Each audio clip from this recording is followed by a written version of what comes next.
باطل ساری گندگیوں کے ساتھ دنیا میں چمک سکتا ہے، پنپ سکتا ہے۔ خدا کی قسم مسلمان اللہ کے دین کے بغیر، نبی کے دامن کے بغیر، قرآن کو سامنے رکھے بغیر، قرآنی زندگی کو اپنائے بغیر نہ دنیا میں عزت پا سکتا ہے، نہ آخرت میں کامیاب ہو سکتا ہے۔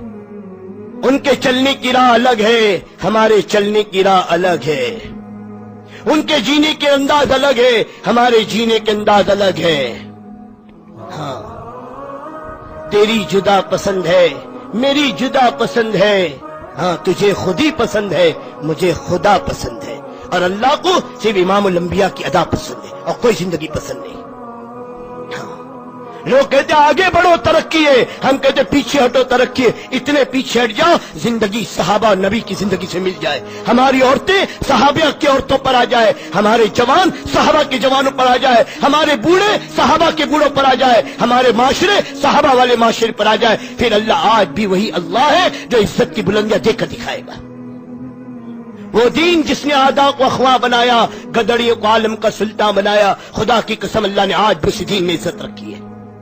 اور حضرت عمر کا وہ جملہ جو کتابوں میں حدیث کی محفوظ ہے قیامت تک کے لیے، اسلام سے ہٹ کر، دین سے ہٹ کر جو اپنی عزت کو تلاش کرے گا وہ ذلیل و ناکام ہوگا، وہ ذلیل و ناکام ہوگا۔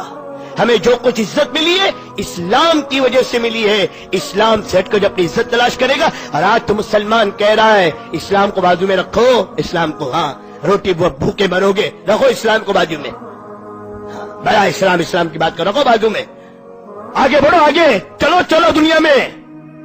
حضرت عمر کہہ رہے عزت چاہتے ہو اسلام پر آؤ، ہمیں جو کچھ عزت ملی اسلام کی وجہ سے ملی، اس سے ہٹ کر عزت کو تلاش کرے گا وہ ذلیل و ناکام ہوگا۔ حضرت ابوبکر صدیق کا کیا جملہ ہے کہ دین میں کمی آئے اور ابوبکر زندہ رہے، یہ ہو نہیں سکتا۔ زکوٰۃ میں جو رسی دیتا تھا جانور کے ساتھ وہ بھی نہیں دے گا تو میں قتال کروں گا، یا اللہ کا دین زندہ ہوگا یا ابوبکر کی قبر بنے گی۔ لوگوں نے کہا ابوبکر اپنے حال پر رحم کرو، یہ اللہ کے نبی کی پاک بیویاں جن کے دل پھٹے ہوئے ہیں، نبی کی جدائی کا غم، نبی کی وفات کا غم، جن کے دلوں کو زخمی کیے ہوئے، ان پاک بیویوں کا جو پوری امت کی ماں ہے، امانتیں ہیں، ان کا خیال کرو، یہ مدینہ کی بستی کا خیال کرو۔ قیامت تک کے لیے ابوبکر صدیق نے بتایا مدینہ کی عزت دین کی وجہ سے ہے، ان پاک بیویوں کا اکرام اور احترام کہ دین کی وجہ سے ہے، اگر دین ہی نہ رہا تو ان کا کیا اکرام رہے گا اور مدینہ کا کیا احترام رہے گا۔ کیا فرمایا؟ مدینہ آگ کی بھٹی بن جائے، مدینہ آگ کی بھٹی بن جائے، میری اور اللہ کی نبی کی پاک بیویوں کی لاشیں زمین پر پڑی ہوئی ہو، ہماری لاشوں کا دفن کرنے والا کوئی نہ ہو، جنگل کے بھوکے بھیڑی اور کتے آ کر ہماری لاشوں کو گلیوں میں گھسیٹتے پھرے، ابو بکر اسے گوارا کر سکتا ہے، لیکن دین میں کمی آئے اور ابو بکر زندہ رہے، یہ نہیں ہو سکتا، یہ نہیں ہو سکتا، یہ نہیں ہو سکتا۔ اور آج تو سرے سے دین ہی کو ایک طرف رکھ دو، ولی صاحب دین کی بات بعد میں کریو، بعد میں، اور مسجد میں آئیں گے ٹوپی ڈھونڈیں گے، مسجد میں آئیں گے پائچ سے چڑھائیں گے، شادی کا موقع آئے گا تو قاضی کو ڈھونڈیں گے، بس ہمارا دین کا تعلق اتنا ہے۔ اگر کوئی مر گیا تو غسل کے لیے مؤذن صاحب کی تلاش کریں گے اور جنازے کی نماز پڑھانے کے لیے امام کو ڈھونڈیں گے۔ چار موقع پہ ہمیں مولویوں کی ضرورت ہے، چار موقع پہ ہمیں دیندار چاہیے۔ جب بچہ پیدا ہو جائے اذان کے لیے کسی کو بلا لو، جب نکاح کا مسئلہ آ جائے خطبہ پڑھنے کے لیے کسی کو بلا لو، اور جب میرے دوستوں انتقال ہو جائے تو میرے دوستوں کفن دفن کے لیے، غسل کے لیے، کفن پہنانے کے لیے اور جنازے کی نماز کے لیے کسی کو بلا لو۔ بس یہ چار موقع پہ ہمیں چاہیے، باقی آپ جائیے، ہمیں سب معلوم ہے، ہم کر لیں گے۔ I know everything۔ کہ بھائی دوستوں آئیے نا، ہم سب جانتے ہیں، سب جانتے ہیں، اور خدا کی قسم اسی نے ہمیں کہیں کا نہیں رکھا دوستوں، کہیں کا نہیں رکھا۔ گھر کو آگ لگی ہے گھر کے چراغ سے، آج خود مسلمان اپنا دشمن ہے، اپنا دشمن ہے، اپنا دشمن ہے۔ اللہ کے حکم کا توڑنا اپنے اوپر ظلم ہے، نبی کی زندگی کا چھوڑنا اپنے اوپر ظلم ہے، قرآن کی تعلیمات کو چھوڑنا اپنے اوپر ظلم ہے، دین کو چھوڑ کر زندگی کا گزارنا اپنے اوپر ظلم ہے۔ ہاں، فحش و بدکاری نت نئی بیماری، زنا کی کثرت زلزلوں کی کثرت، زلزلوں کی کثرت۔ یہ زلزلے زمین میں ایسے نہیں آتے، جب زمین پر زنا ہوتا ہے اللہ زمین کو حرکت کا حکم دیتا ہے۔ میرے دوستو ساری تعمیرات اندر گھس جاتی ہے۔ اب باطل کے زنا پر حرکتیں نہیں آتی، جب مسلمانوں میں زنا کی کثرت ہوتی ہے تب زلزلے آتے ہیں۔ اس کو بھی لکھ لو، ورنہ شیطان فوراً دل میں ڈالتے ہیں ہاں آج بہت زنا ہو رہا ہے، باطل لوگ بہت، ان کے نزدیک ہے کیا عبادت، ان کے نکاح ہی نہیں تو زنا کا کیا مسئلہ ہے۔ اور جب معاہدوں کی خلاف ورزی کرو گے، اللہ کے قانون کے خلاف حکم کرو گے، اللہ باطلوں کو سروں پر مسلط کرے گا جو تمہاری عزتوں سے اور زندگیوں سے کھیلیں گے۔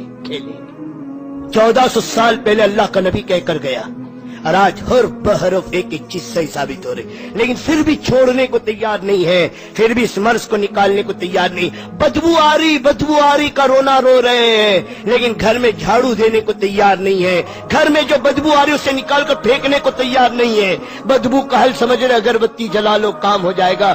باطل کی زندگیوں کو لے آؤ، تھوڑی سی چین و سکون مل جائے گی، تھوڑی اے سی کے کمرے ہو جائیں گے، تھوڑی پنکھوں کی، صاحب کتنا راحت ہو گیا۔ یہ کب تک رہے گی؟ بدبو نہیں نکل سکتی جب تک میرے دوستو خوشبو نہ آئے۔ حق آئے گا تو باطل جائے گا، حق آئے بغیر باطل نہیں جائے گا۔ اجالا آئے گا تو اندھیرا جائے گا، میرے دوستو اجالے کے بغیر اندھیرا نہیں جا سکتا۔ علم آئے گا تو جہالت جائے گی، علم کے بغیر جہالت نہیں جا سکتی، نہیں جا سکتی۔ آقا کی زندگی آئے گی، غیروں کی گندگی زندگیاں جائے گی، اللہ کے دین کی عظمت آئے گی، خدا کی قسم سارے باطل ادیان کی عظمت دلوں سے نکل جائے گی۔ سمجھ بات آ رہی دوستو؟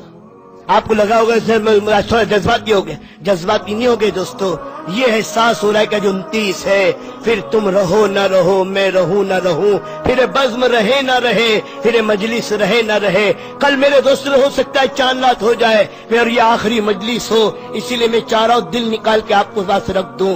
میرے دوستو کسی ایک کے بھی دل میں بات اتر گئی، میرا تو بیڑا پار ہو جائے گا دوستو۔ کوئی عمل ہے نہیں، کوئی چیز نہیں ہے، آپ ہی کو اپنی آخرت کی کمائی سمجھ کے کہہ رہا ہوں کہ اللہ کسی کا عمل میری نجات کا اور میری آخرت کے بننے کا بہانہ بنا دے۔ اسے میں دوستو اپنی زندگیوں میں اس کو لانے کی کوشش کرو۔ صبح کا بھولا شام کو گھر لوٹائے تو اسے بھولا نہیں کہتے۔ آج 29ویں شب ہے، آئندہ رمضان کا پتہ نہیں، ہو سکتا ہے شب قدر آج ہی ہو، پھر کوئی شب قدر ملے گی اس کی گارنٹی نہیں۔ عید کے مزدوری کے دن ہم مزدوری لینے جانے کے قابل ہوں گے کہ صاحب اس کی بھی گارنٹی نہیں ہے۔ موت سر پر کھڑی ہے، ہو سکتا ہے بازار میں ہمارے نام کے کفن کا کپڑا آ چکا ہو، اور میرے دوستو دکاندار نے کفن کا کپڑا کاٹ کے لپیٹ کر بھی رکھ دیا ہو۔ میرے دوستو عطر فروش نے شیشی کے اندر ہمارے نام کی بدن پہ ملنے والی عطر بھی میرے دوستوں نے نکال کر رکھ دی ہو، اور گور کرنے زمین پر کلار میرے دوستو کدال چلا دی ہو کہ سانپ کا قبر کھود کے تیار رکھو۔ ہو سکتا ہے ہمارے نام کی قبر بھی کھد گئی ہے۔ کوئی بھروسہ نہیں ہے دوستو، کوئی بھروسہ نہیں۔ ہاں اسی لیے اللہ کے نبی کہہ رہے ہیں مرنے سے پہلے مرنا سیکھو، مرنے سے پہلے مرنا سیکھو۔ اور مرنے سے پہلے مرنا سیکھو کیا ہے؟ تم میں عقل مند شخص وہ ہے جو اپنی موت کے آنے سے پہلے اس کی تیاری کر لے اور اپنے مولا کو راضی کر لے۔ اور آخرت کی تیاری اعمال سے ہوتی ہے، آخرت کی تیاری آقا مدنی کے دین سے ہوتی ہے، آخرت کی تیاری توبہ استغفار سے ہوتی ہے۔ خود اللہ قرآن میں کہتا ہے اے میرے بندوں میں تم کو عذاب دے کر کیا کروں، میں تمہیں عذاب دے کر کیا کروں۔ ہمارا اللہ کہہ رہا ہے، ہمارا اللہ کہہ رہا ہے ارے میرے بندوں میں تمہیں عذاب دے کر کیا کروں گا؟ جب تم پر حالات آئے تو تم نے توبہ کیوں نہ کی، تم نے معافی کیوں نہ مانگی؟ اگر تم معافی مانگ لیتے ہم تمہارے گناہ کو معاف کر دیتے۔ 4 سال کا بچہ اپنی ماں کا غصہ ٹھنڈا کرنا جانتا ہے، یہ 6 فٹ کا انسان اپنے رب کے غضب کو ٹھنڈا کرنا کیوں نہیں جانتا؟ وہ اللہ تو ٹھنڈا ہونے کو تیار ہے، وہ اللہ تو اپنا غصہ ختم کرنے کو تیار ہے۔ کوئی آنکھ رو تو دے، کوئی دل کانپ تو جائے، کوئی ہاتھ اٹھ تو جائے، کوئی اپنی اللہ کی بارگاہ میں کہہ تو دے کہ اللہ آپ ہمیں معاف کر دے، اللہ آپ ہمیں معاف کر دے، ہم مجرم ہیں، اللہ آپ ہمیں معاف کر دے۔ کوئی کہہ تو دے، کوئی کہہ تو دے۔ دینی مسائل چینل کو سبسکرائب کریں، لائک کریں، دوستوں کے ساتھ شیئر کریں۔ خدا حافظ۔